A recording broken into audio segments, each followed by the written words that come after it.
PSIEC industrial plot ਦੇ ਅਰਬਾਂ ਦੇ ਘੁਟਾਲੇ ਵਿੱਚ ਜਿਸ ਤਰੀਕੇ ਨਾਲ ਵਿਜੀਲੈਂਸ ਵਿਭਾਗ ਵੱਲੋਂ ਫਿਲਿਪਸ ਵਾਲੇ ਪਲਾਟ ਸੰਬੰਧੀ ਪਰਚਾ ਦਰਜ ਕੀਤਾ ਗਿਆ ਹੈ ਕਿ ਫਿਲਿਪਸ ਵਾਲੇ ਪਲਾਟ ਦੀ ਤਰਜ਼ ਉੱਤੇ ਹੀ ਸਰਕਾਰ ਨੂੰ ਅਰਬਾਂ ਦਾ ਚੂਨਾ ਲਗਾਉਣ ਵਾਲੇ ਹੋਰ ਠੱਗਾਂ ਉੱਤੇ ਵੀ ਕੁਝ ਕਾਰਵਾਈ ਹੋਵੇਗੀ ਜਾਂ ਫਿਰ ਨਹੀਂ। PSIEC ਘੁਟਾਲੇ ਦੀ ਸਾਡੀ ਦੂਜੀ ਰਿਪੋਰਟ ਵਿੱਚ ਅਸੀਂ ਜਸਦੀਪ ਸਿੰਘ ਨਾਮ ਦੇ ਐਸੇ ਹੀ ਇੱਕ ਪ੍ਰਾਪਰਟੀ ਡੀਲਰ ਦੀ ਕਹਾਣੀ ਤੁਹਾਡੇ ਨਾਲ ਸਾਂਝੀ ਕੀਤੀ ਸੀ। ਅੱਜ ਇੱਕ ਹੋਰ ਨਵੀਂ ਰਿਪੋਰਟ ਦੇ ਵਿੱਚ ਦੇਸ਼ ਦੇ ਇੱਕ ਹੋਰ ਰਸੂਖਦਾਰ ਬੰਦੇ ਦੀ ਕਹਾਣੀ, ਜਿਸ ਨੇ ਇੱਕ ਵਾਰ ਨਹੀਂ ਸਗੋਂ ਮੁੜ-ਮੁੜ ਲਗਾਇਆ ਸਰਕਾਰ ਨੂੰ ਅਰਬਾਂ ਦਾ ਚੂਨਾ।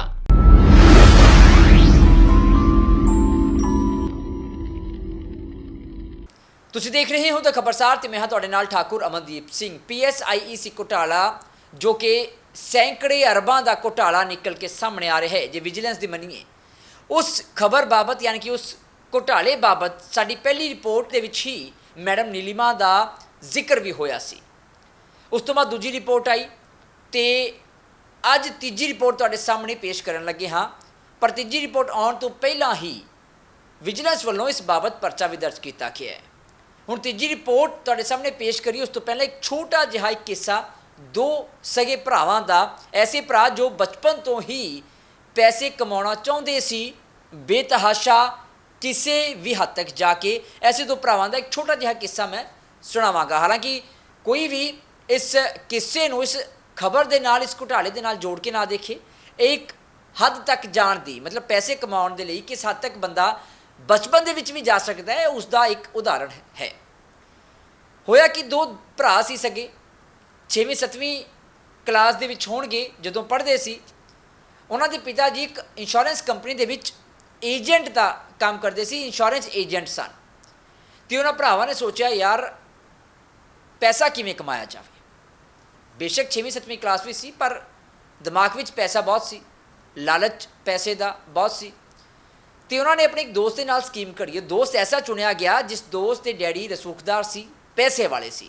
ਉਸ ਦੋਸਤ ਨੂੰ ਆਪਣੀ ਸਕੀਮ ਦੇ ਵਿੱਚ ਨਾਲ ਰਲਾਇਆ ਗਿਆ ਅਤੇ ਉਸ ਦੋਸਤ ਦੇ ਨਾਲ ਇਹ ਡਿਸਾਈਡ ਹੋਇਆ ਵੀ ਅਸੀਂ ਤੇਰੀ ਕਿਡਨੈਪਿੰਗ ਦਾ ਇੱਕ ਝੂਠਾ ਢੋਂਗ ਰਚਾਂਗੇ ਅਤੇ ਤੇਰੇ ਘਰਦਿਆਂ ਤੋਂ ਮੰਗਾਂਗੇ ਫਿਰੌਤੀ।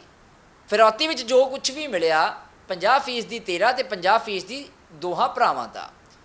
ਚਲੋ ਜੀ, ਸਕੀਮ ਕਾਮਯਾਬ ਰਹੀ, ਫਿਰੌਤੀ ਦਾ ਪੈਸਾ ਵੀ ਆ ਗਿਆ। ਪਰ ਹੁਣ ਸਮਾਂ ਸੀ ਉਸ ਫਿਰੌਤੀ ਦੇ ਪੈਸੇ ਨੂੰ ਵੰਡਣ ਦਾ। ਅਤੇ ਇੱਥੇ ਫਿਰ ਨੀਅਤ ਡੋਲ ਗਈ ਦੋਵਾਂ ਭਰਾਵਾਂ ਦੀ ਅਤੇ ਉਹਨਾਂ ਨੇ ਆਪਣੇ ਕਹੇ ਮੁਤਾਬਕ 50% ਹਿੱਸਾ ਜੋ ਦੋਸਤ ਦਾ ਦੇਣਾ ਬਣਦਾ ਸੀ, ਜਿਸ ਦੀ ਕਿਡਨੈਪਿੰਗ ਦਾ ਸਵਾਂਗ ਰਚ ਕੇ ਉਸਦੇ ਹੀ ਘਰਦਿਆਂ ਤੋਂ ਪੈਸੇ ਫਿਰੌਤੀ ਦੇ ਰੂਪ ਵਿੱਚ ਲਏ ਗਏ।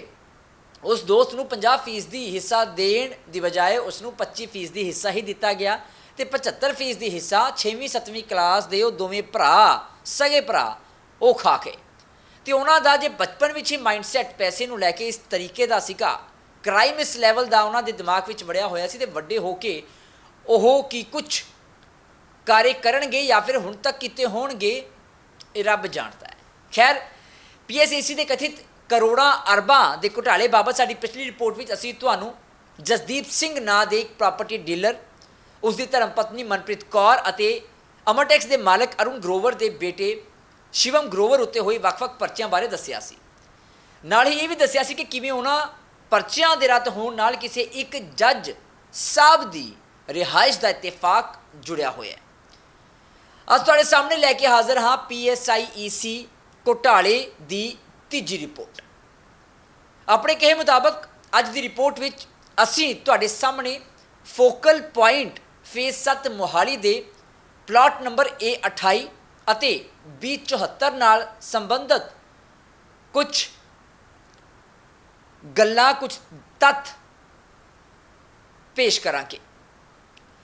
ਐਸੇ ਤੱਥ ਜੋ ਵੱਡੇ ਸਵਾਲ ਖੜੇ ਕਰਦੇ ਨੇ। ਪਰ ਉਸ ਤੋਂ ਪਹਿਲਾਂ ਕਹਾਣੀ ਇੱਕ ਹੋਰ ਪਰਚੇ ਦੀ। ਜੀ ਹਾਂ, ਇੱਕ ਹੋਰ ਪਰਚੇ ਦੀ। PSIEC ਘੁਟਾਲੇ ਦੀ ਪਿਛਲੀ ਰਿਪੋਰਟ ਤੋਂ ਬਾਅਦ ਜਦੋਂ ਅਸੀਂ ਇਸ ਮਾਮਲੇ ਦੀ ਹੋਰ ਪੜਤਾਲ ਕੀਤੀ ਤਾਂ ਸਾਡੇ ਹੱਥ ਇੱਕ ਹੋਰ ਪਰਚਾ ਲੱਗਿਆ।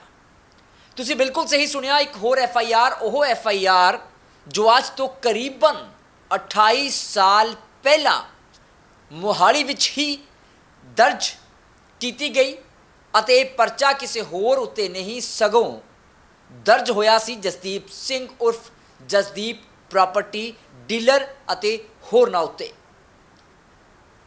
ਹੁਣ ਵੱਡਾ ਸਵਾਲ ਸਾਡੇ ਸਾਹਮਣੇ ਇਹ ਸੀ ਕਿ ਕੀ ਇਹ ਉਹੀ ਜਸਦੀਪ ਸਿੰਘ ਹੈ ਜਿਸ ਦਾ ਨਾਮ PSIEC ਘੁਟਾਲੇ ਵਿੱਚ ਵੀ ਸਾਹਮਣੇ ਆ ਸਕਦਾ ਹੈ ਜਾਂ ਫਿਰ ਆਵੇਗਾ?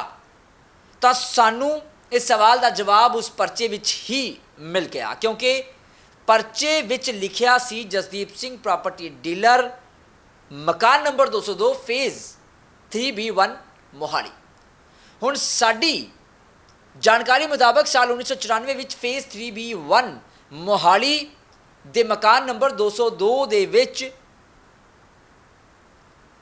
ਜੋ ਜਸਦੀਪ ਸਿੰਘ ਰਹਿੰਦਾ ਸੀ ਉਸਦੇ ਪਿਤਾ ਦਾ ਨਾਮ ਸੀ ਕੁਲਜੀਤ ਸਿੰਘ। ਜਸਦੀਪ ਸਿੰਘ ਦੇ ਪਿਤਾ ਕੁਲਜੀਤ ਸਿੰਘ ਇੱਕ LIC ਏਜੰਟ ਸਨ ਤੇ ਕੁਲਜੀਤ ਸਿੰਘ ਦਾ ਇੱਕ ਹੋਰ ਬੇਟਾ ਵੀ ਹੈ ਜਿਸ ਦਾ ਨਾਮ ਹੈ ਸੰਦੀਪ ਸਿੰਘ ਉਰਫ ਸੋਨੂ। ਇਹ ਉਹੀ ਸੰਦੀਪ ਸਿੰਘ ਉਰਫ ਸੋਨੂ ਹੈ ਜੋ ਸਮਾਰਟ ਵੰਡਰ ਸਕੂਲ ਅਤੇ ਸਮਾਲ ਵੰਡਰ ਸਕੂਲ ਦਾ ਮਾਲਕ ਵੀ ਹੈ।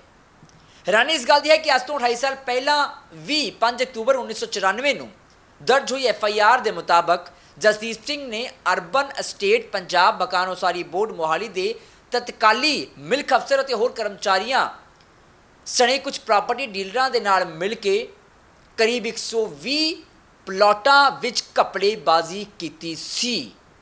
120 ਪਲਾਟਾਂ ਦੇ ਵਿੱਚ ਘਪਲੇਬਾਜ਼ੀ, ਬਿਲਕੁਲ ਤੁਸੀਂ ਠੀਕ ਸੁਣਿਆ, ਜਿਸ ਕਰਕੇ ਪਰਚਾ ਅਧੀਨ ਧਾਰਾ 13(1D read with 13(2 PC act 1988, 420, 467, 468, 471 ਅਤੇ 120B ਦਰਜ ਕੀਤਾ ਗਿਆ ਸੀ।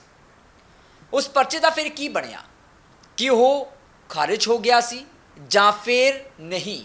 ਅਤੇ ਜੇਕਰ ਖਾਰਿਜ ਹੋਇਆ ਸੀ ਤਾਂ ਕੀ ਕਾਰਨ ਰਹੇ? ਇਸ ਬਾਰੇ ਸਾਡੀ ਪੜਤਾਲ ਹਲੇ ਜਾਰੀ ਹੈ। ਜਦੋਂ ਵੀ ਸਾਡੀ ਪੜਤਾਲ ਇਸ ਬਾਰੇ ਮੁਕੰਮਲ ਹੋਏਗੀ ਤੁਹਾਡੇ ਸਾਹਮਣੇ ਅਸੀਂ ਉਹ ਵੀ ਰੱਖਾਂਗੇ। ਹੁਣ ਮੁੜਦੇ ਹਾਂ PSIEC ਘੁਟਾਲੇ ਵਾਲੇ ਪਾਸੇ ਤੇ ਉਸਦੀ ਤੀਜੀ ਰਿਪੋਰਟ ਵਾਲੇ ਪਾਸੇ। ਹੁਣ ਹਾਲਾਤ, ਤੱਥ ਅਤੇ ਸਬੂਤਾਂ ਨੂੰ ਮੱਦੇਨਜ਼ਰ ਰੱਖਦਿਆਂ ਸਵਾਲ ਇਹ ਹੈ ਕਿ ਕੀ PSIEC ਘੁਟਾਲੇ ਦੇ ਵਿੱਚ ਡਾਕਟਰ PJ ਸਿੰਘ ਦੀ ਮਸ਼ਹੂਰ ਕੰਪਨੀ ਟਾਈਨੌਰ ਦੀ ਵੀ ਸ਼ਮੂਲੀਅਤ ਹੈ ਜਾਂ ਫਿਰ ਨਹੀਂ? ਇਹ ਸਵਾਲ ਇਸ ਕਰਕੇ ਕਿਉਂਕਿ ਜਿਸ ਤਰ੍ਹਾਂ ਫਿਲਿਪਸ ਦੇ ਮਾਲਕਾਂ ਵੱਲੋਂ IAS ਅਧਿਕਾਰੀਆਂ, ਸਾਬਕਾ ਮੰਤਰੀ ਅਤੇ PSIEC ਦੇ ਕੁਝ ਅਫਸਰਾਂ ਦੇ ਨਾਲ ਮਿਲ ਕੇ ਗਲਤ ਤਰੀਕੇ ਨਾਲ ਕਰੀਬ 27 ਏਕੜ ਦੇ ਪਲਾਟ ਨੂੰ 12 ਹਿੱਸਿਆਂ ਵਿੱਚ ਵੰਡਣ ਦੀ ਥਾਂ ਉੱਤੇ 125 ਟੋਟਿਆਂ ਵਿੱਚ ਗਲਤ ਤਰੀਕੇ ਨਾਲ ਵੰਡ ਕੇ ਵੇਚ ਦਿੱਤਾ ਅਤੇ ਸਰਕਾਰ ਨੂੰ 600 ਤੋਂ 700 ਕਰੋੜ ਦਾ ਚੂਨਾ ਲਗਾਇਆ। ਕੁਝ ਜੈਸਾ ਹੀ ਕੀਤਾ ਗਿਆ ਹੈ ਡਾਕਟਰ PJ ਸਿੰਘ ਦੀ ਮਸ਼ਹੂਰ ਟਾਈਨੌਰ ਕੰਪਨੀ ਵੱਲੋਂ। ਫਿਲਿਪਸ ਦੇ ਮਾਲਕਾਂ ਨੇ ਤਾਂ ਇੱਕ ਪਲਾਟ ਵਿੱਚ ਅਫਸਰਾਂ ਦੀ ਮਿਲੀਭੁਗਤ ਨਾਲ ਅਰਬਾਂ ਦਾ ਘੁਟਾਲਾ ਕੀਤਾ, ਪਰ ਟਾਈਨੌਰ ਵਾਲੀ ਡਾਕਟਰ PJ ਸਿੰਘ ਨੇ ਇੱਕ ਤੋਂ ਜ਼ਿਆਦਾ ਪਲਾਟਾਂ ਵਿੱਚ ਅਜਿਹੀ ਘਪਲੇਬਾਜ਼ੀ ਕੀਤੀ ਨਜ਼ਰ ਆ ਰਹੀ ਹੈ। ਇਹਨਾਂ ਵਿੱਚੋਂ ਪਲਾਟ ਨੰਬਰ A28 ਅਤੇ B74 industrial area phase 7 Mohali ਸ਼ਾਮਲ ਹਨ। ਜੋ ਪਲਾਟ ਟਾਈਨੌਰ ਵਾਲੇ ਡਾਕਟਰ PJ ਸਿੰਘ ਨੇ PSIEC ਤੋਂ ਖਰੀਦੇ ਸਨ। ਪਾਲਿਸੀ ਮੁਤਾਬਕ 2 ਸਾਲ ਵਿੱਚ ਉਹਨਾਂ ਪਲਾਟਾਂ ਦੇ ਉੱਤੇ ਕੰਸਟਰਕਸ਼ਨ ਕਰਕੇ ਤੀਜੇ ਸਾਲ ਨੂੰ ਪ੍ਰੋਡਕਸ਼ਨ ਦਿਖਾਣੀ ਲਾਜ਼ਮੀ ਹੁੰਦੀ ਹੈ, ਪ੍ਰੋਡਕਸ਼ਨ ਸ਼ੁਰੂ ਕਰਨੀ ਬਣਦੀ ਹੈ।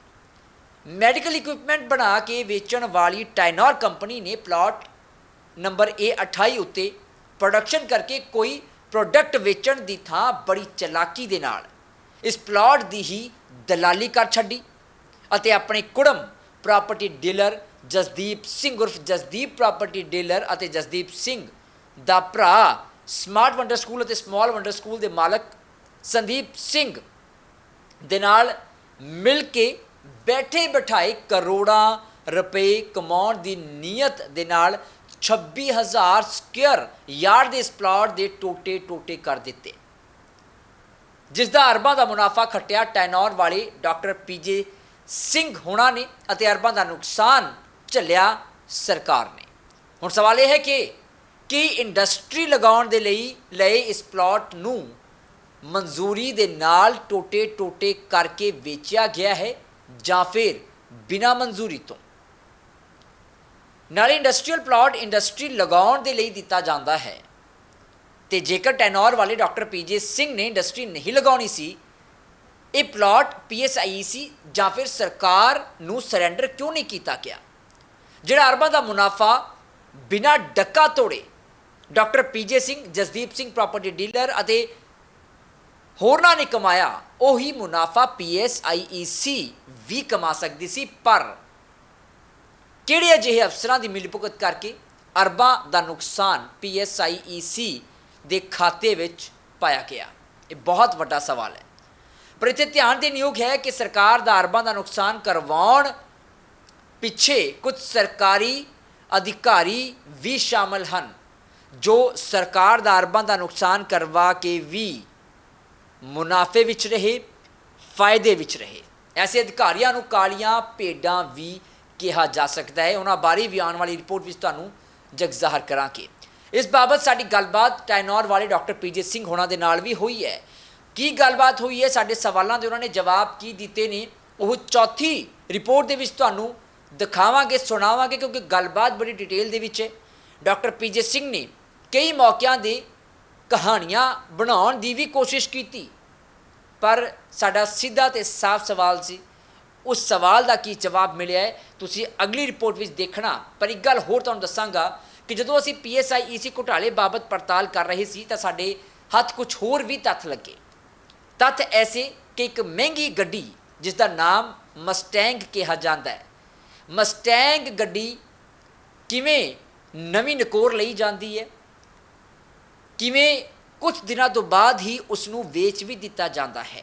ਪਰ ਵੇਚਣ ਤੋਂ ਪਹਿਲਾਂ ਹੀ ਉਸ ਮਸਟੈਂਗ ਗੱਡੀ ਦੇ ਨਾਲ ਹੋਇਆ ਸੀ ਇੱਕ ਵੱਡਾ ਹਾਦਸਾ। ਉਸ ਮਸਟੈਂਗ ਗੱਡੀ ਨੇ ਕੀਤੀ ਸੀ ਇੱਕ ਵੱਡੀ ਵਾਰਦਾਤ। ਕੀ ਉਸ ਵਾਰਦਾਤ ਵਿੱਚ ਕਈਆਂ ਦੀ ਜਾਨ ਵੀ ਗਈ ਸੀ? ਕਿ ਉਦੋਂ ਪਰਚਾ ਵੀ ਹੋਇਆ ਸੀ? ਇਹ ਬੜਾ ਵੱਡਾ ਸਵਾਲ ਹੈ। ਇਸ ਦੀ ਪੜਤਾਲ ਸਾਡੇ ਵੱਲੋਂ ਕੀਤੀ ਜਾ ਰਹੀ ਹੈ। ਪਰ ਹੈਰਾਨੀ ਇਸ ਗੱਲ ਦੀ ਹੈ, ਇਤਫਾਕਨ ਉਹ ਮਸਟੈਂਗ ਜਾ ਕੇ ਜੁੜਦੀ ਹੈ ਡਾਕਟਰ ਪੀਜੇ ਸਿੰਘ ਹੋਣਾ ਦੇ ਨਾਲ, ਯਾਨੀ ਕਿ ਉਸ ਮਸਟੈਂਗ ਦਾ ਰਿਸ਼ਤਾ ਰਿਹਾ ਟੈਨੋਰ ਵਾਲਿਆਂ ਦੇ ਨਾਲ। ਕੀ ਰਿਸ਼ਤਾ ਸੀ? ਕੀ ਵਾਰਦਾਤ ਸੀ? ਕੀ ਕੁਝ ਹੋਇਆ ਸੀ? ਕਿਸ ਚੀਜ਼ ਨੂੰ ਦਬਾਇਆ ਗਿਆ? ਕਿਹੜੇ ਤੱਥ ਸਾਹਮਣੇ ਆ ਹੀ ਨਹੀਂ ਸਕੇ? ਤੁਹਾਨੂੰ ਅਗਲੀ ਰਿਪੋਰਟ ਵਿੱਚ ਦੱਸਾਂਗੇ। ਤੁਸੀਂ ਜੁੜੇ ਰਹੋ ਦ ਖਬਰਸਾਰ ਦੇ ਨਾਲ। ਫਿਲਹਾਲ ਇੰਨਾ ਹੀ, ਮੈਨੂੰ ਦਿਓ ਇਜਾਜ਼ਤ।